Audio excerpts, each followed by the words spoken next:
میں 10 منٹ سے تمہارا انتظار کر رہی ہوں۔ جھنجھلا کر اس نے ہاتھ میں پکڑی فائل کو زور سے بائیں ہاتھ کی ہتھیلی پہ مارا اور پھر کندھے اور کان کے بیچ میں رکھے فون کو وہاں سے نکال کر ہاتھ سے پکڑا۔ سوری، بس صبح لیٹ ہو گیا تھا۔ مسکراہٹ روکتے، کار چلاتے بلکہ دوڑاتے اس نے کہا تو نمرا دانت پیس کر رہ گئی۔ سوری ڈارلنگ، غصہ مت کرو، بس 2 منٹ میں آ رہا ہوں۔ سرخ کار کو اسلام آباد کی سڑک پہ بھگاتے اس کا رخ تیزی سے جنوب کی سمت کی جانب تھا۔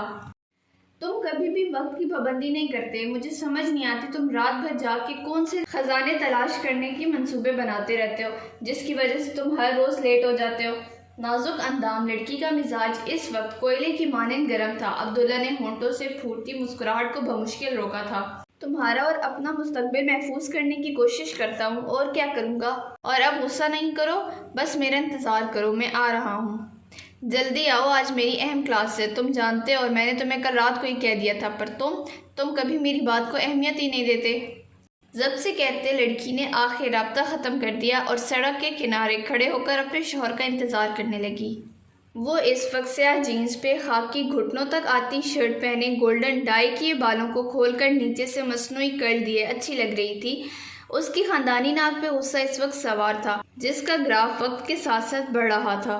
عبداللہ کی آنکھوں کے سامنے بار بار نمرا کا پاؤں چٹکنا، شدید غصے کی حالت میں مٹھیاں بھینچنا اور پھر چہرہ گھما لینا گھوم رہا تھا۔ اس کا دل چاہ رہا تھا کہ وہ اڑ کر اس کے پاس پہنچ جائے، لیکن اس کی قسمت خراب تھی۔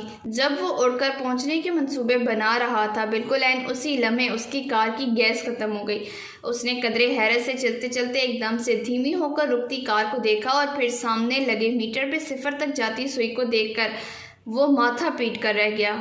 اس نے بے بسی سے ہاتھ کی ہتھیلی کو 2-3 بار کار کی اسٹیئرنگ پہ مارا اور پھر سیٹ بیلٹ ہٹاتا دروازہ کھول کے باہر نکل آیا۔ وہ اس وقت چیک شرٹ پہ نیلی جینس پہنے خالی سڑک کو دیکھ کر اپنی قسمت کو رو رہا تھا جب ڈیش بورڈ پہ پڑا فون ایک بار پھر سے بجا۔ کال موصول کیے بغیر بھی وہ جانتا تھا کہ یقیناً دوسری جانب سے اس کی منکوہہ نمرا تھی۔ اس کے چہرے سے کچھ دیر پہلے کی مسکراہٹ غائب تھی اور اب اس کی جگہ بے بسی نے لے لی تھی۔ اس نے کال اٹینڈ کر کے موبائل کو کان سے لگایا اور دوسری جانب وہ کہہ رہی تھی، عادی تم آ رہے ہو یا نہیں؟ میرے سارے دن کی بینڈ بجا رکھی ہے تم نے۔ وہ کس صورتحال سے گزر رہی تھی؟ عبداللہ کو اندازہ تھا۔ سوری ڈارلنگ، میری کار کی گیس ختم ہو گئی ہے، میں اس وقت رستے میں اٹکا کھڑا ہوں۔ سوری۔ آخر میں اس نے سوری بول کر جیسے جان بخشی کی درخواست کی تھی۔ بھاڑ میں جاؤ تم اور تمہاری کھٹارا کار، اور آئندہ مجھے لینے مت آنا، دانت پیس کر اس نے کہا اور ساتھ ہی فون بھی رکھ دیا تو عبداللہ گہرا سانس لے کر رہ گیا۔ کھٹارا کار پہ ایک بار اس نے مڑ کر اپنی قیمتی کار کو دیکھا، سرخ رنگ نئی نکور کار اس کی پشت پہ کھڑی عبداللہ کو منہ چڑھاتی محسوس ہوئی تھی۔ وہ کار کی بورڈ پہ چڑھ کے بیٹھ گیا۔ یار تم نے اچھا نہیں کیا۔ یقیناً یہ شکوہ اس کا کار سے تھا۔ تارا اٹھو، وہ اسے لحاف کھینچتی اس کے کان میں دھاڑی تو تارا نے دونوں کانوں پہ ہاتھ رکھ کر ہنستی ہوئی فلک کو دیکھا جو اس کے سر پہ کھڑی تھی، اور اس کے ہاتھ میں ایک ٹوکری تھی جس میں شاید کچھ اشیاء تھیں۔ تارا نے ایک نظر اس کے تر و تازہ چہرے کو دیکھا اور کروٹ بدل لی۔ فلک نے حیرت سے اسے دیکھا اور پھر ہاتھ میں پکڑی ٹوکری زمین پہ چٹکنے والے انداز میں رکھی۔ اٹھتی ہو یا میں پانی پھینکوں؟ دھمکی دیتے اس نے میز پہ پڑے پانی سے بھرے ہوئے جگ کو اٹھایا تو تارا نے گہرا سانس لیا۔ فلک تنگ مت کرو، مجھے سونا ہے۔ اس سے پہلے کہ فلک اپنا کہا پورا کرتی اس نے کہہ دینا ضروری سمجھا۔ فلک نے اسے گھورا اور جگ واپس میز پہ رکھ دیا۔ میں نے تم سے یہ نہیں پوچھا کہ تم کیا چاہتی ہو، میں نے یہ کہا ہے کہ اٹھو، مجھے تمہارے ساتھ باہر گھومنے جانا ہے۔ فلک نے ایک بار پھر اس کے کہنے کے ساتھ ہی لحاف کو اس کے اوپر سے کھینچا اور تارا جھنجھلا کر اٹھ بیٹھی۔ یار فلک تم کو سمجھ نہیں آتا، مجھے کہیں نہیں جانا، پلیز مجھے تنگ مت کرو۔ بکھرے بالوں کے ساتھ سوجی آنکھوں کو جھکا کر اندر چھپے درد کو فلک کی نظر سے چھپاتے اس نے قدرے بیزاری سے کہا تو فلک اسے دیکھ کر رہ گئی۔ اس کی نظریں چرانے کی حرکت پہ فلک نے غور کیا تھا یا پھر شاید غور کر کے انجان بن گئی تھی۔ تارا پچھلے کتنے دن سے ہم ملتان آئے ہیں، ایک بار بھی باہر گھومنے نہیں گئے، اب ضد نہیں کرو نا، چلو نا پلیز۔ وہ اب باقاعدہ تارا کو بستر سے اتار کر نیچے کھڑا کرنے کی کوشش کر رہی تھی۔ تارا آخر تھک کر اٹھ کھڑی ہوئی۔ وہ جانتی تھی کہ وہ ایسے ٹلنے والی نہیں ہے۔ اس نے کھڑے ہوتے اب ذرا غور سے فلک کو دیکھا تو وہ تیار نظر آئی۔ نیلے رنگ کی کاٹن کی شرٹ تھی جس کے گلے پہ سفید رنگ کے دھاگے کی کڑھائی ہوئی ہوئی تھی۔ قمیص کے بازو کھلے کھلے تھے اور بازو کے کنارے پہ بارڈر میں بہت خوبصورت پھول بنے ہوئے تھے جو مختلف پھولوں سے مزین تھے۔ اسی طرح کے پھول قمیص کے دامن پہ بھی بنے ہوئے تھے۔ سوٹ خوبصورت تھا اور پہننے والی پہ تو بہت جچ رہا تھا۔ تارا کے اندر سے جیسے کسی احساس نے سر اٹھایا۔ اس نے نظر جھکا لی۔ فلک نے اسے جانچا۔ کیا ہوا یار، رک کیوں گئی؟ جاؤ نا۔ اسے وہیں کھڑے ہاتھ مسلتے دیکھ کر فلک نے پوچھا تو تارا نے اب کی بار سر اس بات میں ہلایا اور باتھ روم کی طرف چلی گئی۔ محترمہ کو ایک تو بے وقت نیند آتی ہے۔ اس کے جاتے ہی فلک نے مسکرا کر صاف ستھرے کمرے پہ ایک نظر ڈالی اور کھڑکی کے باہر آسمان کے پہلو میں غروب ہوتے سورج کو دیکھا۔ مرد حضرات لوٹنے والے تھے۔ وہ پائیں باغ میں جانے کا ارادہ رکھتی تھی جس کا ایک حصہ صرف باہر کے مردوں کے لیے مخصوص تھا اور جہاں اکثر رات میں پنچایت سجا کرتی تھی۔ چونکہ وہی حصہ سب سے زیادہ خوبصورت تھا تو فلک وہیں جانے کا ارادہ لیے تارا کی طرف آئی، لیکن تارا کو سوتا دیکھ کر سر پیٹ کر رہ گئی۔ اسے تارا پہ شدید غصہ آیا مگر اس نے یہ سوچنے کی کوشش نہیں کی کہ تارا مخص سر کا درد لیے کیوں بیٹھی ہے۔ پہلے تو کبھی ایسا نہیں ہوا تھا۔ تارا 10 منٹ بعد جب باتھ روم سے نکلی تو کافی بہتر معلوم ہوتی تھی۔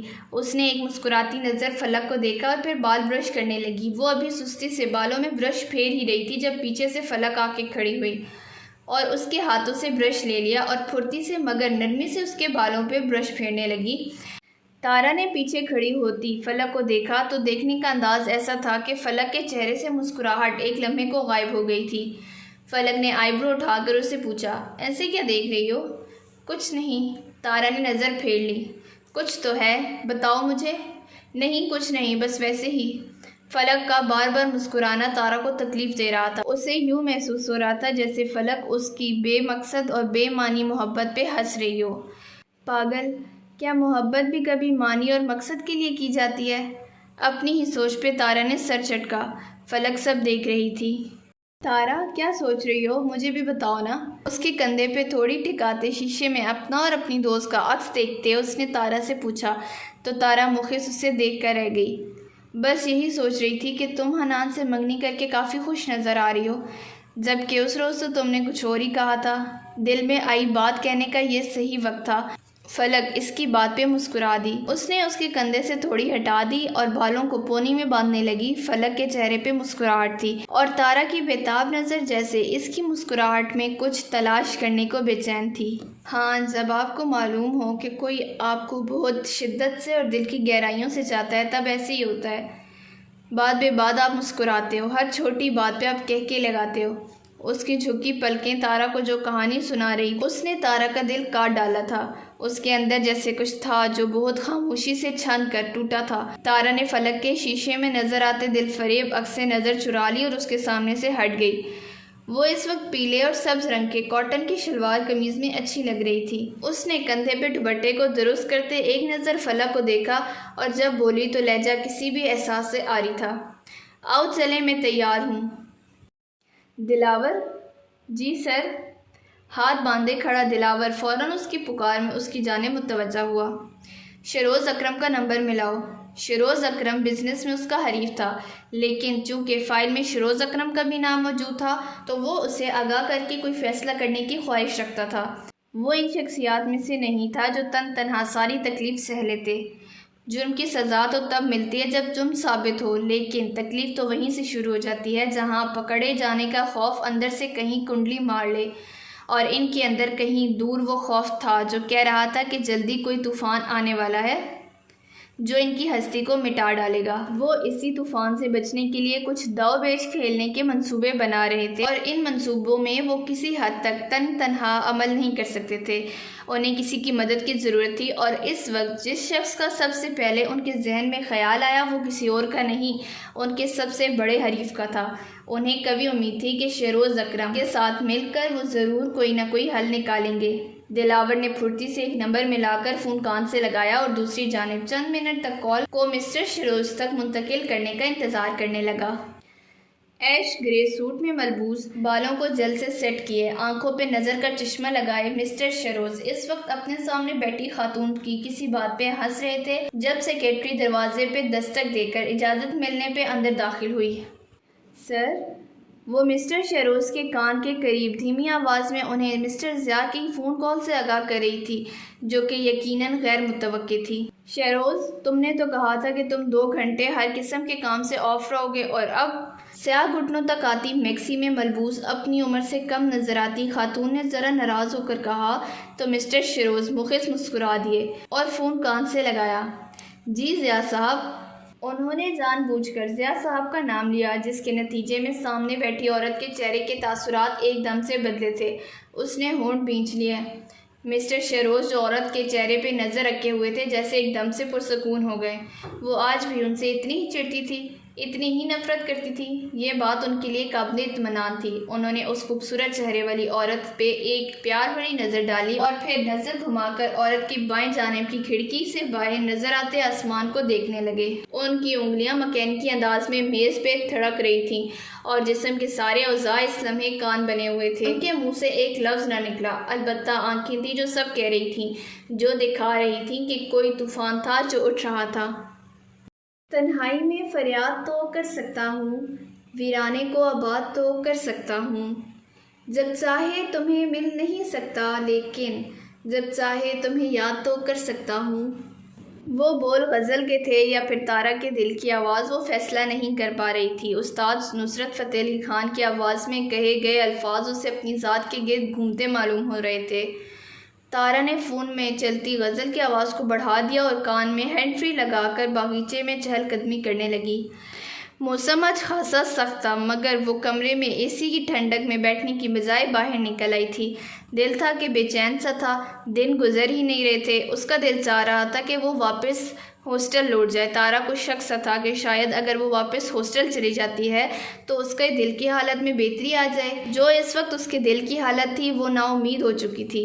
اس نے گہرا سانس لے کر دل میں اٹھتے غبار کو دبانے کی کوشش کی اور پھر جامن کے درخت کے نیچے بنے بینچ پہ جا بیٹھی۔ بینچ کی پشت حویلی کے داخلی حصے کی جانب تھی اور رخ کیاریوں کی جانب۔ اس نے ہونٹ بھینچ کر دماغ میں چلتے فلک کے الفاظوں کو دہرایا تھا کہ اس کی بے بسی کا ایک آنسو بہت خاموشی سے اس کی آنکھوں کا بند توڑ کر باہر نکل آیا اور کان کی طرف سے ہوتا ہوا بالوں کی لو میں جذب ہو گیا، اور پھر یہ برسات جیسے پہلی بوند کی منتظر تھی۔ آنسو بہت خاموشی سے اس کی پلکوں کے دریچوں سے نکلتے تارا کے بالوں میں جذب ہونے لگے تھے۔ وہ آنسو جو وہ بہا رہی تھی وہ بہت کم تھے۔ اپنے اندر کی گھٹن کو دبائے رکھتے اس نے ہونٹوں کو آپس میں پیوست کر لیا کہ انجانے میں بھی کوئی سسکی نہ نکلے۔ حنان، آپ۔ حنان کا نام زبان سے ادا ہونا تھا کہ دل کا اضطراب مزید بڑھ گیا۔ اس نے شکوہ کرنا چاہا تو اس کا دل شکوہ کرنے سے انکاری تھا۔ تارا کا دل چاہا کہ دنیا سے نکل کے کہیں خلا میں چلی جائے، مگر افسوس ہاں جاتی تو بھی اپنے آپ کو حنان کی محبت سے آزاد نہیں کروا سکتی تھی۔ اس کے سامنے کیاریوں میں لگے پودے گرمی کی شدت سے مرجھا چکے تھے۔ تارا کے چہرے پہ ایک مجروح کن سی مسکراہٹ نمودار ہوئی۔ لگتا ہے تمہیں بھی کسی سے محبت ہے؟ ایک کلی کو ہاتھ کی ہتھیلی پہ رکھتے اس نے کہا، بلکہ پوچھا تھا جیسے شاید امید تھی کہ وہ پھول بھی جواب دے گا۔ اسے اپنا آپ اس پھول کی طرح لگ رہا تھا۔ تارا حویلی کی جانب پشت کیے بیٹھی چنبیلی کے پودوں سے باتیں کرنے میں مصروف تھی، جب حنان کی آواز پہ جھٹکے سے اپنی جگہ سے اٹھ کھڑی ہوئی اور جھولی میں پڑا فون زمین بوس ہوا۔ حنان نے اس کی ہڑبڑاہٹ کو نوٹ کیا۔ تارا نے جھک کر اپنا فون اٹھایا، مگر مڑ کر حنان کی جانب نہیں دیکھا۔ رونے سے اس کی آنکھیں لہو رنگ کی ہو رہی تھیں اور وہ کسی صورت بھی حنان کی جانب نہیں دیکھنا چاہتی تھی۔ حنان اس سے کچھ فاصلے پہ کھڑا تھا۔ تارا، تم یہاں کیا کر رہی ہو؟ تمہیں گرمی نہیں لگ رہی؟ تارا کی جانب سے کوئی جواب نہ پا کر اس نے دوبارہ اسے مخاطب کیا اور اب کی بار اس کے لہجے میں ذرا سختی تھی۔ وہ بس میں باہر تازہ ہوا کھانے کے لیے آ گئی تھی۔ کوئی جواب نہ بنا تو اس نے یہی کہہ دیا۔ اس کا دل بہت تیزی سے دھڑک رہا تھا، جیسے پسلیاں توڑ کر باہر نکل آئے گا۔ وہ اپنے دل کی دھڑکن اپنے کانوں سے محسوس کر سکتی تھی۔ اس نے دل پہ ہاتھ رکھ کر اسے ہلکا سا تھپکا۔ حنان جو اس کے پیچھے کھڑا تھا تارا کی کانپتی آواز سن کر چونکا۔ اچھا، مجھے تو کہیں ہوا نظر نہیں آ رہی۔ اس کے لہجے میں طنز تھا۔ وہ بس مسکرا دی۔ رشتے کے بعد شاید وہ پہلی بار مسکرائی تھی۔ ہوا کب نظر آتی ہے؟ وہ تو بس محسوس کی جاتی ہے، بالکل محبت کی طرح۔ بہت ذو معنی سی بات تھی۔ حنان نے ایک آئی برو اٹھائی۔ ایسی بات وہ اس سے پہلی بار کر رہی تھی۔ تمہاری طبیعت تو ٹھیک ہے؟ تارا ایک بار پھیکے سے پھر سے مسکرائی۔ مجھے تباہ کر کے پوچھتے ہیں کہ میں ٹھیک ہوں۔ کیسا مذاق کرتے ہیں، دھڑک دھڑک کرتے دل کو تھپ تھپاتے اس نے خود سے بڑبڑاہٹ کی، مگر جب وہ بولی تو اس کے الفاظ مختلف تھے۔ مجھے کیا ہوگا؟ اس کا لہجہ پھیکا سا تھا۔ تم چہرہ موڑ کر کیوں کھڑی ہو؟ اگر طبیعت زیادہ خراب ہے تو ڈاکٹر کے پاس چلی جاؤ۔ اس نے یہ نہیں کہا تھا کہ میں لے کر جاتا ہوں، مگر تارا کو یہی سنائی دیا تھا۔ نہیں، اس کی ضرورت نہیں ہے، یہ کہہ کر اس سے پہلے کہ حنان کچھ اور کہتا وہ وہاں سے ہٹ کر تیزی سے اپنے پورشن میں آ گئی۔ اس لڑکی کے ساتھ ضرور کوئی مسئلہ ہے، دور جاتی تارا کو دیکھ کر حنان نے سوچا، اور پھر سر جھٹکتا ابا سلطان کے پورشن کی جانب بڑھ گیا۔ جس وقت وہ چھوٹے ابا کے گھر داخل ہوا تو وہاں اسے خاموشی بولتی محسوس ہوئی تھی، حویلی کا سب سے زیادہ خاموش رہنے والا حصہ۔ اس نے سر جھٹک کر دل میں اڑتی فلک کو دیکھنے کی خواہش کو رد کیا اور سلطان بہروز کے کمرے کی جانب بڑھ گیا۔ فلک نے منہ بسوڑتے کمرے میں چلتے گانے کو بند کیا اور پھر کھلے بالوں کو باندھتی کمرے سے باہر نکل آئی۔ دلان، کمرے، مہمان خانے، سب کچھ انسانوں سے خالی اور خاموش تھے، یوں لگتا تھا جیسے کئی دن سے وہاں کوئی نہ آیا ہو۔ فلک نے دلان سے گزرتے مہمان خانے میں گردن ترچھی کر کے دیکھا اور باورچی خانے میں گھس گئی۔ جس وقت حنان وہاں سے گزرا وہ فرائز بنا رہی تھی۔ واپسی میں باورچی خانے میں کسی کو پا کر حنان اس کی طرف آیا اور پھر فلک کو سامنے دیکھ کر دل کی دعا قبول ہونا کسے کہتے ہیں اسے پتہ چل گیا تھا۔ وہ ہلکے سے مسکرایا۔ گناہگاروں کی دعا ایسے بھی قبول ہوتی ہے، مجھے اندازہ نہیں تھا۔ پسلی پہ ہاتھ رکھتے دوسرے ہاتھ میں فائل تھامے اس نے کہا تو فلک نے ہلکی سی گردن ترچھی کر کے اسے دیکھا اور پھر واپس اپنے کام میں لگی رہی۔ پھر تو مجھے کہنے دو کہ تمہارا ایمان کمزور ہے۔ یہ تو ناممکن سی بات ہے کہ فلک اسی بات کو جانے دیتی۔ حنان نے امڑتی مسکراہٹ بمشکل روکی۔ کیا میں بھی یہ خواہش کر سکتا ہوں کہ مجھے بھی اس سب کا حصے دار بنایا جائے؟ اس کا اشارہ فرائز کی جانب تھا۔ فلک نے قدرے حیرت سے اس کی جانب دیکھا۔ مجھے حیرت ہے کہ تم مجھ سے فری ہونے کی کوشش میں ہو اور ناکام ہو۔ اپنے الفاظ کہنے کے ساتھ ہی اس نے ایک بار پھر سے تلنے کا کام شروع کر دیا۔ وہ اس وقت ہلکے لیمن اور سفید لون کے شلوار قمیض میں بالوں کا جوڑا بنائے گرمی سے ستائی ہوئی معلوم ہو رہی تھی۔ اس کا اس طرح باورچی خانے میں کام کرنا حنان کو خوشی دے رہا تھا۔ وہ اسے یہ سب کچھ اپنے کچن میں کرتا دیکھنا چاہتا تھا۔ اس میں فری ہونے والی مجھے تو کوئی بات نہیں نظر آ رہی۔ بس میرا دل چاہ رہا تھا کہ میں اپنی منگیتر کے ہاتھ کے فرائز کھاؤں۔ مجھے افسوس ہے حنان کہ تمہاری مزہ کی حیث بہت سستی ہے۔ یہ کہہ کر اس نے آدھے ہونٹ کے ساتھ مسکرا کر اسے دیکھا اور پھر وہاں سے نکل گئی۔ حنان کو شاید سبکی نے آ لیا تھا، وہ مسکرا بھی نہ سکا۔ ہونٹ بھینچ کر گھر کے داخلی دروازے کی جانب بڑھ گیا۔ کچھ دیر قبل اس کی آنکھوں کی روشنی کے دیپ جل اٹھے تھے، وہ ایک دم سے مانند پڑ گئی۔ دادا مجھے بھی کافی بنانا سکھا دیں پلیز۔ کافی کا مگ دادا کے ہاتھ سے لیتے فلک نے ایک دم جوش سے کہا تو دادا ہنس دیے۔ تارا تو جیسے وہاں غیر حاضر بیٹھی تھی۔ سکھا دوں گا بھائی، ابھی تم لوگ بس نکلو میرے کچن سے۔ فلک اور تارا کو واپس کل مردان چلے جانا تھا اور امتحان شروع ہونے کو تھے اور وہ کافی زیادہ دن ملتان میں لگا چکی تھی۔ جاتے ہی وہ پڑھائی میں لگ جاتی اور پھر نہ جانے کب واپس آتی۔ یہی سوچ کر وہ دونوں دادا ابراہیم کے پاس ملنے چلی آئیں، جہاں ہمیشہ کی طرح وہ انہیں انتظار کرتے ملے۔ دادا آپ اتنے بڑے گھر میں بور نہیں ہوتے؟ خاموشی سے گھر پہ نظر ڈالتے باورچی خانے سے نکلتی تارا کے ذہن میں سوال آیا تو اس نے دادا سے پوچھا تو وہ جو ان دونوں کے پیچھے چل رہے تھے پھیکے سے مسکرا دیے۔ میں تو بیٹا سیاچن جیسے ویران علاقے میں بھی رہ کے آیا ہوں، جہاں نہ چرند نہ پرند۔ یہاں تو چلو پھر بھی کسی نہ کسی کی آواز سنائی دے جاتی ہے، وہ تو ایسی جگہ ہے جہاں سے آسے بھی سامان باندھ کر بھاگ جائے۔ آخری بات انہوں نے ہنس کر کہی تو دونوں جواب میں مسکرا دی۔ وہ زغوٹا کدھر ہے؟ فلک نے چھوٹے صوفے پہ بیٹھتے ہی دادا جان سے پوچھا۔ دادا نے ناسمجھی سے اسے دیکھا۔ کس کا پوچھ رہی ہو بیٹا؟ تارا بھی فلک کو دیکھ رہی تھی۔ فلک نے مگ سامنے میز پہ رکھا اور ہونٹ سے پھوٹتی مسکراہٹ بمشکل روکی۔ دادا ذہن نظر نہیں آ رہا؟ آسان الفاظ میں وہ اب پوچھ رہی تھی۔ تارا نے بات سمجھ کر اسے گھورا تو وہ نظر انداز کر گئی۔ البتہ دادا کا کہہ کر نظر انداز کیے جانے والا نہیں تھا۔ دادا جی باہر کوئی شیخ صاحب آپ سے ملنے آئے ہیں۔ اس سے پہلے کہ دادا ابراہیم اپنے پوتے کے ڈیفنس میں کچھ کہتے، باہر سے آتا ملازم انہیں بلانے آ گیا اور وہ اس کے ساتھ باہر چل دیے۔ یقیناً کوئی جاننے والا تھا، شاید وہ اس سے ملنے کے منتظر تھے۔ دادا کا گھر ویسے پیارا ہے نا؟ صوفے سے اٹھ کر کھڑے ہوتے اور ارد گرد نظر دوڑاتے اس نے ایک نظر صوفے پہ بیٹھی تارا کو دیکھ کر نچلا ہونٹ دانت سے دبایا۔ تارا نے ناسمجھی سے اسے دیکھا۔ پہلی بار تو نہیں دیکھ رہی ہو؟ ہاں لیکن پھر بھی دیکھنے کی خواہش رکھتی ہوں، یہ کہہ کر اس نے آگے قدم بڑھا دیے۔ تارا نے سر جھٹک کے اسے جاتے دیکھا اور واپس کافی پینے لگی۔ اس وقت اس کے دل اور دماغ میں صرف اور صرف حنان احمد تھا اور اس کے سحر نے اسے اتنا جکڑ رکھا تھا کہ وہ کسی بھی سوچ سمجھ اور بحث و تکرار سے فرار چاہتی تھی۔ تبھی اس نے فلک کو اوپر جانے سے روکا نہیں تھا۔ ویسے بھی آج کل فلک اور اس کے ستارے گردش میں تھے۔ فلک نے جانچتی پرکھتی نظروں سے خالی گھر پہ ایک نظر دوڑائی اور محتاط قدموں سے چلتی زین مصطفیٰ کے کمرے کے سامنے جا کھڑی ہوئی۔ کمرے کا دروازہ کھولنے سے پہلے اس نے راداری میں اور نیچے دلان میں ایک نظر دوڑا لینا معیوب نہیں سمجھا تھا۔ کیا پتہ کوئی آ ہی جاتا۔ فلک نے جب مکمل اطمینان کر لیا تو دروازہ دھکیلتی کمرے میں داخل ہو گئی۔